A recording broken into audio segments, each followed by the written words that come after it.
आइए अब हम 9th स्टैंडर्ड ज्योमेट्री की ओर चलते हैं। पहला चैप्टर हमारा चल रहा है और उसमें आपको पिछली बार मैंने एक वीडियो दिखा था जो मराठी में था और उसमें ये सभी परिभाषाएं समझाई हुई थी और आपको एक चित्र भेजा था या एक फ़ोटो भेजा था जिसके अंतर्गत आपको उन सभी परिभाषाओं को जो हिंदी में आपके फ़ोटो के अंतर्गत लिखी थी उन्हें लिखनी थी। और मैंने आपसे कहा था कि मैं इसे बाद में दोबारा आपको समझाने वाला हूँ, क्योंकि ये जो परिभाषाएं जो रेखा, बिंदु या प्रतल से संबंधित है ये पूरे ज्योमेट्री में लगातार चलने वाली है। तो फिर से कोरोना वायरस से आप सभी सुरक्षित है।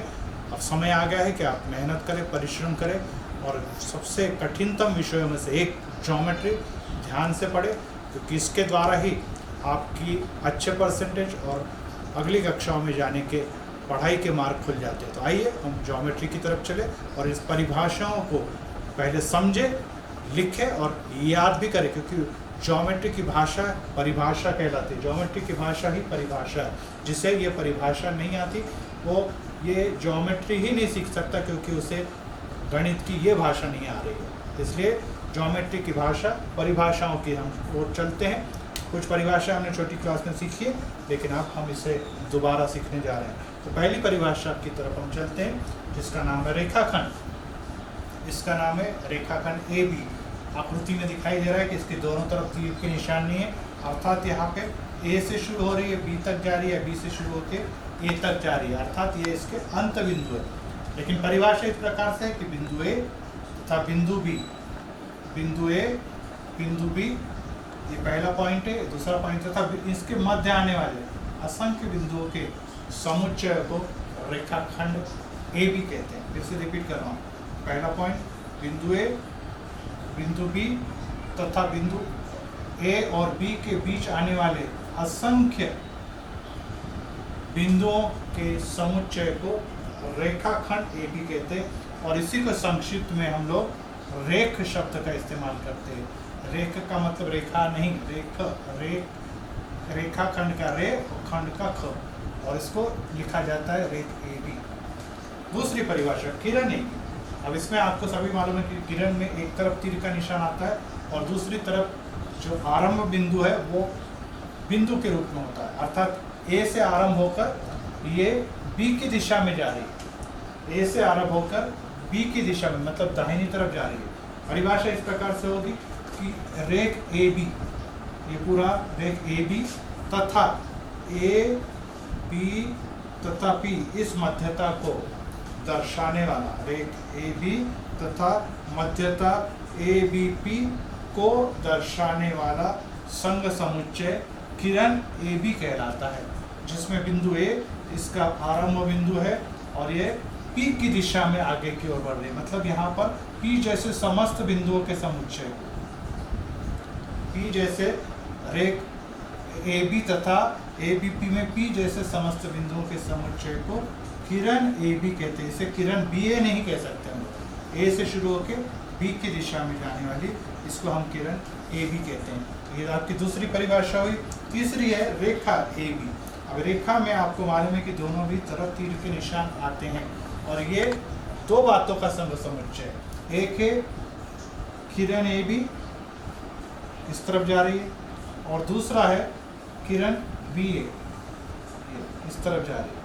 इन दोनों के संग समुच्चय को रेखा ए बी कहते हैं। मतलब ये दो किरणों से मिलकर बना है। जैसे एक दाहिनी तरफ जाने वाली और एक बाईं तरफ जाने वाली। एक दाहिनी तरफ जाने वाले का नाम है किरण ए बी और बाईं तरफ जाने वाली बी ए, इसके संग समुच्चय को रेखा ए बी कहते हैं। इस प्रकार से तीन परिभाषा हो गई। सर्वांग सम रेखाखंड छोटी क्लास से हम सीखते आ रहे। सर्वांग सम का मतलब है एक रेखाखंड है ए बी जिसकी माप है 5 सेमी और दूसरा रेखाखंड है उसकी भी माप 5 सेमी है, जिसका नाम है रेख सी डी। और इन दोनों रेखाखंडों की मापें समान होने पर हम कहते हैं कि रेख ए बी जो है वो रेख सी डी के सर्वांग सम है। रेख ए बी ये चिन्ह है सर्वांग समता दर्शाने का। रेख ए बी सर्वांग सम सी डी, क्योंकि दोनों की मापें समान, अर्थात यहाँ पर दी हुई 5-5 सेंटीमीटर है। अब इसके 3 गुणधर्म हैं जो हम यहाँ पे सीखेंगे और उसमें पहला गुणधर्म है कि प्रत्येक रेखाखंड स्वयं का सर्वांग सम होता है, अर्थात रेख ए बी सर्वांग सम रेख बी ए या ए बी कह सकते हैं वो भी। रेख प्रत्येक रेखाखंड स्वयं का सर्वांग सम होता है।